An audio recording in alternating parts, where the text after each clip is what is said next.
Okay, have a text. I hear you, Gustavo. Okay, brother. Good evening, ladies and gentlemen, if there's any ladies in there.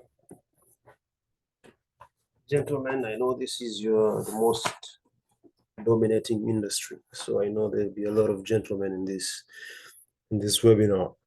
So as I promised, I'm not going to waste your time in this webinar at all. I'm not going to waste your time. I'm going to stick right where you guys want me to stick, and I'm going to show you exactly what I want to show you today. This is just a basic webinar. I just want you guys to get a grasp on what boom and crash is. So first, I would want a suggestion. Should I use a single language or should I do a remix? I'm open for suggestion. 1 minute, guys. You tell me. Should I keep on Kizungu? Remix is okay for me. Both are okay. Both are okay. Perfect. Yeah. Okay, my people, my country people. Anyone else? If no one, then it's remix for me. Okay. Okay, have a message. Remix. Okay. I think people want a remix. Boom and crash. Nitaanza at the very basics. Boom and crash has there is no an actual definition on these indices because these are just man-made indices. Ziko backed up na the world economy, lakini in a very controversial way, which siwezi kuongelea sasa hivi because I'll be confusing you guys, because all we want to make is money. If you want to dive deeper on what is a boom and crash zimekuwa connected with, that is a way another story. So, lakini hizi boom and crashes it doesn't mean kwamba just because they are man-made they can be manipulative or they can be predictable. They can be manipulative because these indices are created by a human being.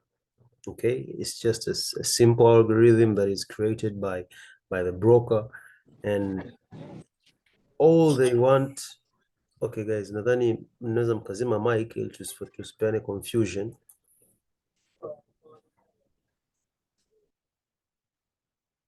Okay, ukiingia do not switch on the mic. Okay, it will disturb the class. Andika noisemakers baadaye. Okay, kwa hiyo a simple definition is a boom and crash. Kwa mfano, we have three different types of boom and crashes. Okay, nadhani nitaandika hapa pembeni. Let me just use this. Where is my annotation? Text. We have the boom 1000. Okay, we have the boom and the crash 1000. Gonna crash 500. Alafu tuna boom 500. Alafu tuna crash 300 and boom 300. Okay, hizi aina za indices. Kwa hiyo in simple language, katika hizi boom and crash ni kwamba what they have given us as a definition ni kwamba after a certain amount of ticks. When we say ticks, kwanza before diving into that, ni kwamba boom and crash is mostly preferably traded in the lowest time frame ambayo ni 1 minute time frame. Okay, kama inakuwa traded in the 1 minute time frame, lakini it moves just like any other pair in the higher time frame. Kwa hiyo even our analysis tunakuwa tunazifanya katika higher time frame. Right? Sorry guys, kuna watu wanatuma message. Okay, people are missing the class. Okay, kwa hiyo it moves. Ukiangalia hii pair kwa mfano hapa sasa hivi tupo katika, I think everyone can see my chart. Sorry.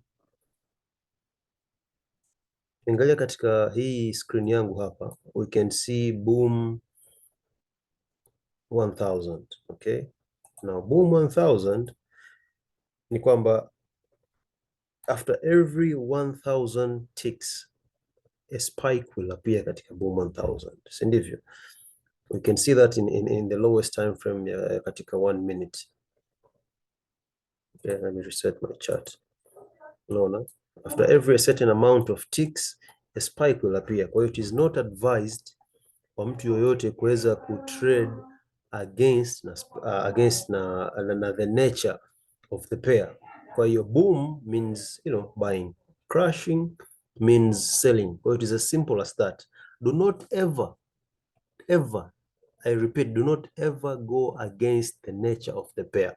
It is very dangerous. Kuna baadhi ya watu ambao wanaweza wakawa wana trade against, si ndio? Kwa maana kwamba they just enter a trade, labda hapa they expect it to sell, wana sell hizi ticks, lakini imagine they can sell kwa sababu one lot katika boom 1000, one lot, hichi kitiki kimoja hichi, yani hichi candlestick kifupi na vita vimbegu, hichi kimbegu kimoja kinakuwa kinatengeneza 0.5, yani 50 cents, yani $0.5 ukitumia standard lot size. Sawa, kwa unakuta mtu anakuwa na trade hizo ticks not knowing a spike can appear anytime and it can wipe out yani your account in a minute, and stop loss cannot protect you from hizi boom and crashes ukiwa umeenda against nazo.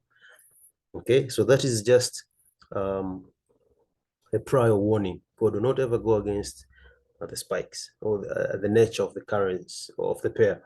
Kama ni crash, always find a selling opportunity. Kama ni boom, always find buying opportunities. Okay, that is just the first thing that I needed to keep clear.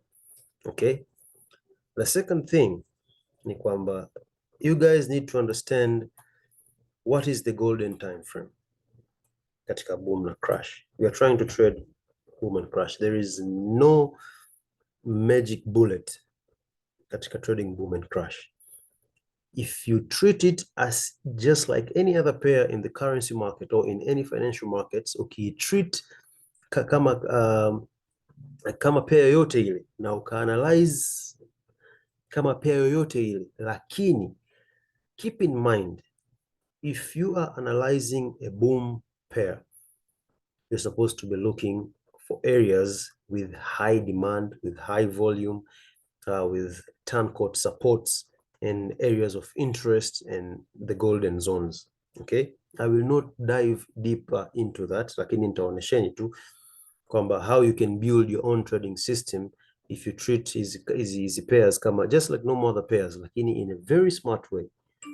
Okay, so this is boom 1000 na nikisema golden time frame, the golden time frame I can just crack it for you. It's the 1 hour time frame. Okay, so if you analyze everything in the 1 hour time frame, unakuwa unaona the bigger picture. Twende tu haraka haraka. Kwa mtu ambaye ana trade let's say okay, siwezi kwanza kuchagua traders wa aina mbalimbali, lakini nitaonyesheni kwamba we all buy at demand, we all sell at supply. Sawa. Supply to some traders can mean kuchora zones, au demand pia inaweza kuchora zones, lakini pia supply can be a trend line or demand can be a trend line. Pia supply, it can be an order block, or it can be a broken structure, break and retest. Kwa hiyo there is a very number of ways ambao unaweza ukatreat supply and demand. Okay, so it is just normal price action, nothing new, normal price action kwenye boom and crash. Okay, kwa hiyo mfano, we are trading the boom and crash, I mean the boom 1000, sorry, the boom 1000. Tuseme labda hii ni we did not see this, yani bado hatujaingia katika huku. Kwa hiyo trader ambaye ni beginner tu wa kawaida akaja akasema bana, mimi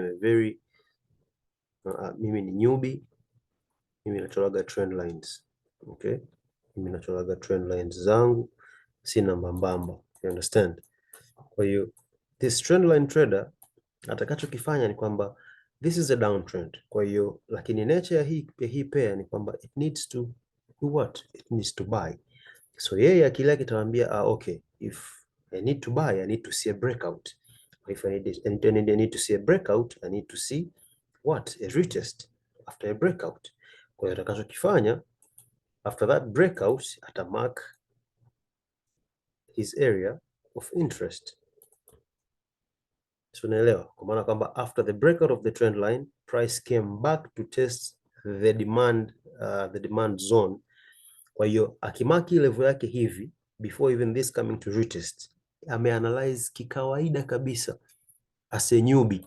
Lakini where do we find our entries? We find our entries in the 1 minute time frame, and that is where we come to catch our spikes. Okay, kwa hiyo in the higher time frames au katika golden time frame kule tunaenda kuanalyze pair kama ambavyo inatakiwa kama pair zingine zote zile, lakini when it comes to finding entries, that is a new story kabisa. We're supposed to look for the entries katika 1 minute time frame, finding the spikes. We analyze normally katika time frame kubwa, finding areas of interest. Kama nilivyosema hapo nyuma, areas of interest can be demand levels, it can be trend line breakouts, it can be order blocks, it can be, free retracement levels, it can be anything depending on your trading system. So maybe what I'm not trying to teach you my trading system.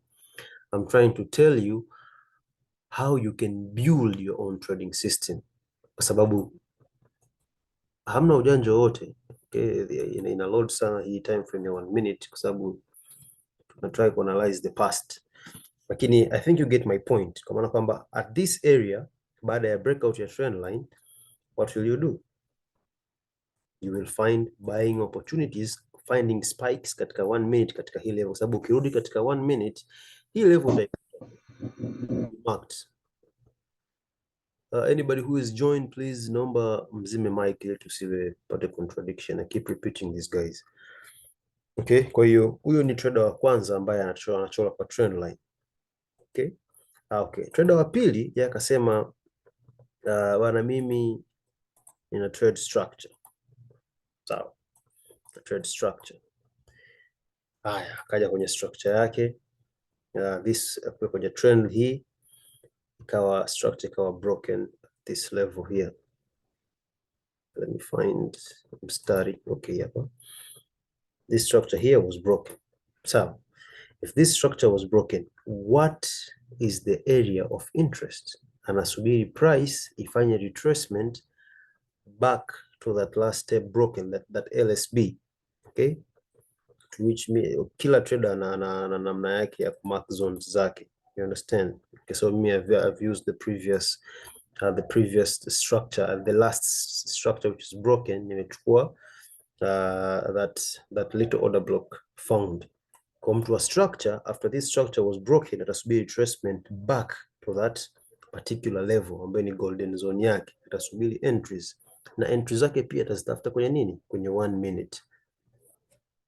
I think you guys are getting my point. Kwa hiyo it doesn't matter what kind of trader you are. If you are an ICT trader, you are a BTMM trader aina yoyote yule, as long as you are analyzing these pairs, if you treat them as any other pairs, lakini ukaja ukatafuta entry zake katika 1 minute time frame kwenye kutafuta spikes. Okay? Kwa hiyo that is what I'm trying to say. Kwa hiyo huyu trader mwingine akatafuta structures, traders wengine watatafuta zile areas of interest, fib retracement levels. I think you get my point. Unaona? Kwa hiyo if we go back, kwa mfano hapa katika hii area, ngoja tuimark alafu turudi katika lower time frame ambayo ni 1 minute, tuone exactly how the spikes behave. Let me show you hapa. zoom in a little bit, zikawa iko mbali kidogo. That is not the case. We get there.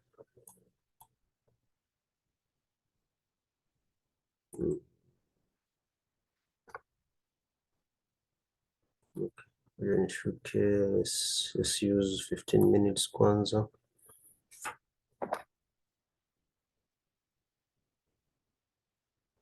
Okay, so this is the level I was talking about hapa chini. You see? Kwa kila mtu alikuwa ana analyze kule katika the golden time frame ambayo ni 1 hour, entries zao zote ziko katika hii area here. Okay? If you analyze at the higher time frames. Okay? Watu wengi sana wanapenda kutafuta snipers. Katika boom and crash, do not find snipers. As long as you already know where the market is going, find an area of interest basing on your trading system. Okay? It can be a zone kama tulivyoona pale break and retest trend line. It can be a broken structure, sawa, inaweza ikawa ni level fulani ya order block ambayo yatakiwa irudiwe katika hiyo area ambayo yatakiwa kurudi. That is where you go back mpaka kwenye 1 minute time frame to find your entries. Tunaelewa? I'm not trying to teach you how to trade. I'm trying to teach you where you can find your areas of interest. Unaona? Kwa hiyo another thing after finding areas of interest can be broken structures na nini kama hapa. Unaona? Boom and crash, same scenario. Unaweza ukachora, ukamark this structure here. Unaifiki vizuri. You mark your structure. Kwa maana kwamba you can trade break and retest. Kawaida tu. We already know. Okay? Kwamba if this structure here was broken, price itakayerudi kutest katika hili eneo. Even if it doesn't respect.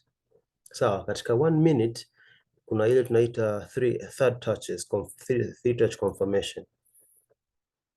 Unaona kwamba alikuja mara kwanza hakutouch katika hili eneo akaondoka, akarudi akarespect the same area hapa. It means kwamba this area here it's strong. Anaweza asifike hapa exactly kwa sababu ana tabia ya kupotezea areas nyingi sana za demand au supply, kwa sababu anajua watu wote mtaweka, kama mna trade break and retest, mtaweka order zenu hapa, kama ni pending orders au mnasubiri ifike hapa. Wengi mnakuwa mnaachwa kwa sababu you are trying to find sniper entries. You wait au unaweka pending orders, mnakuwa mnaachwa, lakini keep an eye on the market. Price ikishakaribia eneo lako, just study the price action katika hilo eneo. What is it trying to say? Unaona, kama amekuja mara ya kwanza akaondoka, akarudi aka create his eco lows, it means kwamba if he comes another time katika hile eneo, based on the rules we will execute a buy trade. Sawa, sababu tuko katika 1 hour, tuta execute katika 1 minute time frame kwenye catch spikes. Kwa hiyo as the rule says, ukishaanza catch spikes, umeanalyze katika higher time frame. Aki break hii structure yako hapa juu, so unaelewa, it means kwamba safari yake ni ndefu sana kwenda juu. Sawa, I've seen this kwamba kuna ile sheria ya kuhold a specific amount of candles, lakini I think that only applies kama umeenda kudandia trend, kama una trade counter trend. Lakini kama una trade trend na iko valid, there is no need for you to count the specific amount of candles. Kwa mfano, assuming umeingia katika hii level hapa, umebuy, si ndio? Pap, umekula zako profit. Now ile rule ikikwambia kwamba bana just hold for 3 to 4 5 candles, alafu kama it doesn't spike leave it. Lakini katika higher time frame tayari imesha kuonesha kwamba trend yetu we are going up. Why are you counting the candles? Put that damn trade, acha, give room for the market to do what it does, kwa sababu sometimes it can go to even at 12 candles, 14 candles, 15 candles, lakini the trade is still valid, still in a hold katika ile demand level yako. Keep on adding those orders. After breaking that particular structure kwenda juu, we know kwamba okay, anafuata level nyingine huko juu, kwa hiyo you hold. So there is no specific measure katika lower time frame. Okay, it is very smart to count the candles, it's very smart, just being precautious, lakini that is only if umeenda kudandia trend. Okay, kwa mfano labda umekosa kukote, umekuja kuingia trade yako let's say mitaa kama hii. Okay, umekuja kuingia mitaa kama hii, yani hapo umedandia trend kwa sababu tayari imeshatembea sana, ukala spike yako pap. If these candles zikarudi candles zako zile, I don't know, specific measures 5 to I don't know 10 candles, haija spike, toka, kwa sababu umedandia trend. Lakini on areas ambazo ni very strong demand levels, I say brothers and sisters, hiyo trade kaa humo mpaka i break structure. Kama hii trade ulikuwa umeingia hapa ama umeingia hapa, I will only exit this trade if I see something like this, kwamba this structure here is broken on the 1 hour time frame only, then I will know kwamba huyu atafanya retracement kubwa zaidi, because that is only way I can exit this particular trade. So unanipata? Kwa hiyo I was just illustrating boom. Kwa hiyo we can choose any other pair and tunaweza tuanalyze the same way, yani tunaitreat kama pair yoyote ile. Labda tuchukue crash 1000, ni pair fulani hivi kichefuchefu, lakini I really love it.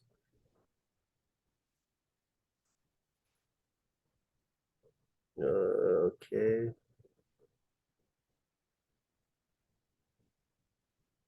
Okay, crash 1000. Unaona? Kwa hiyo this is the 1 hour time frame still. Tuseme tuna analyze the current market, si ndio? Tuna mark all demand levels kikawaida kabisa, yani bila wasiwasi. Nita mark demand zangu, nita unzoom ili niweze kuona areas of supply. Sawa? Tangalia area of supply number 1 ilikuwa ni hii. Area of supply nyingine iko hapa juu. You understand? Kwa hiyo kuna wale ambao tuna trade kwa kutumia the Fibonacci tool. There is a very special way of using the Fibonacci tool ambao watu wengi hawajui kutumia.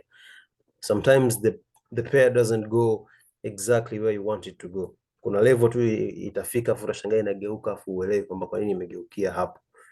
Okay, there is specific levels ambazo naweza nikasema ni hidden areas of interest ambazo huwezi kuziona kwa kutumia hizi supply and demands za kawaida. You must go deeper than that.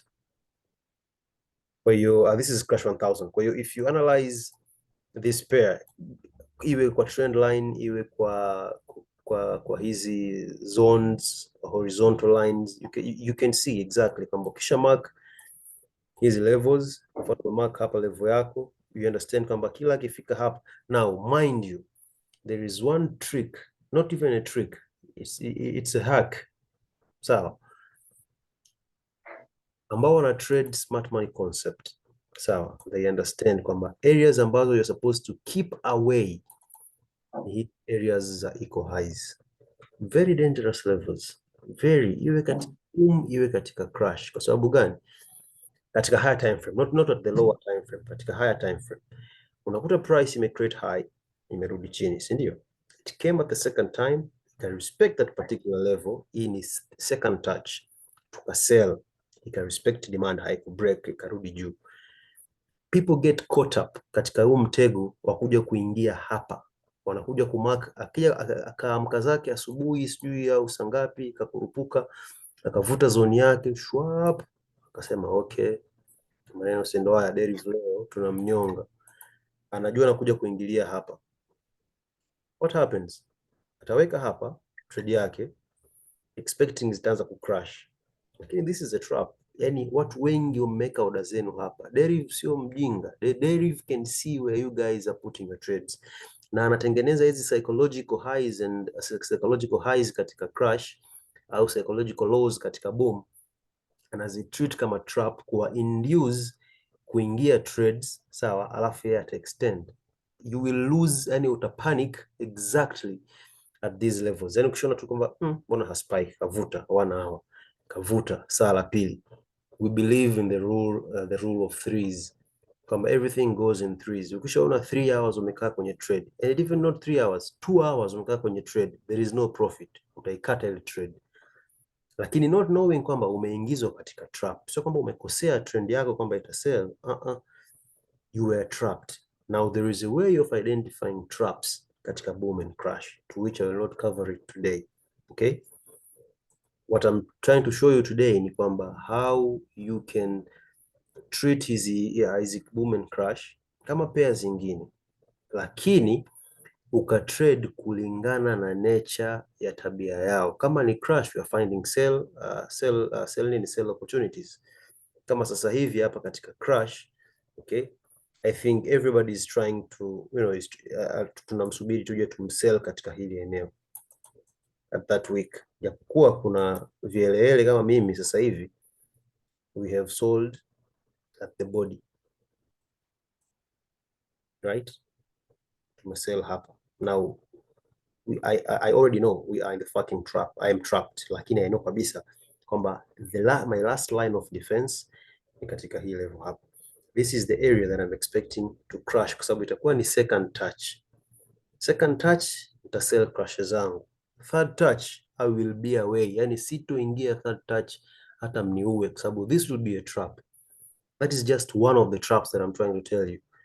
One touch, second touch, karudi third touch, usiingie, potezea, ata extend mpaka wapi? You go on bigger time frames, kama kwenye daily unaangalia kwamba kuna zones fulani ambazo watakiwa asifate, kuna areas ambazo ni unfinished business, you understand, kama hizi levels hapa. Kwa hiyo we basically know kwamba akibreak hapa hii safari ni ya huku juu or even more, okay, depending on your trading system. Lakini today's webinar, I was just trying to show everybody kwamba you can treat hizi pairs kama just like any other pair katika higher time frame, lakini ukirudi katika lower time frame it's a very different kind of business. Okay, kama crash, okay, ngoja tuende kwenye 1 minute katika current market hapa sasa hivi. Mbona zile levels ambazo tulikuwa tumezimark, yani lazima tu uwe trapped na vispike kidogo. Okay, unaona fresh, ngoja ni hold. Now this is where ile sheria ya I don't know how many candles, 5 to 10, umeona haja spike, kimbia mbali mno, kwa sababu unajua kabisa area ya interest ambayo atakiwa aifate bado hajaifikia, niko hapa juu. Hii area hapa, it was a damn trap. Ndio maana alipofika hapa pia alispike kutupa moyo kwamba okay, keep on being on the trade, usitoke. Alafu hautoki, unabweteka because hatutumii stop loss, tunajipimia tu loss zetu, alafu ina tabia ya kutupa hopes kwamba kama ata break up ata spike hapa, anavuta, basi ata spike hapa, anavuta, ata spike hapa, anavuka. Do not be an emotional trader. Yani you will be, excuse my French, your account will be fucked up every single time you trade by hope. Yani usitrade kwa matumaini kabisa.